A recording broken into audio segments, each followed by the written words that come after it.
Hi friends, today chicken curry మా ఇంట్లో. ఇప్పుడు మేము కళాయి పెట్టుకుని ఆయిల్ పెట్టుకుని దీనిలోని కొంచెం కరివేపాకుని నెక్స్ట్ పచ్చిమిరపకాయలు, ఉల్లిపాయలు, టమాటా అన్నీ వేసి రెడ్గా ఫ్రై చేసుకుంటున్నాను. ఫ్రై చేసుకునేక ఇది అయిపోయాక ఫస్ట్ మేము ఉప్పు, కారం, పసుపు, కొంచెం దహి అన్నీ పెట్టేసేసి చికెన్ ఉంచాం కదా, ఈ చికెన్ దీనిలో వేసాము. ఓకేనా, ఇది ఒక 5 minutes వేగనివ్వండి. రెడ్గా ఫ్రై అవుతుంది కదా, ఫ్రై అయ్యాక 1 glass వాటర్ వేసుకోవాలి. 1 glass వాటర్ వేసుకొని ఒక 5 minutes అలాగా చేసుకోవాలి.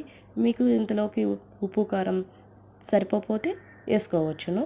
నాకైతే కొంచెం సరిపోలేదనిపించింది, మళ్ళీ వేసుకున్నాను.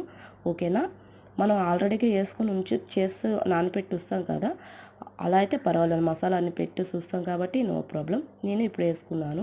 వేసుకొని ఒక 5 minutes కలిపే ఉంచగానే రెడీ చికెన్ కర్రీ.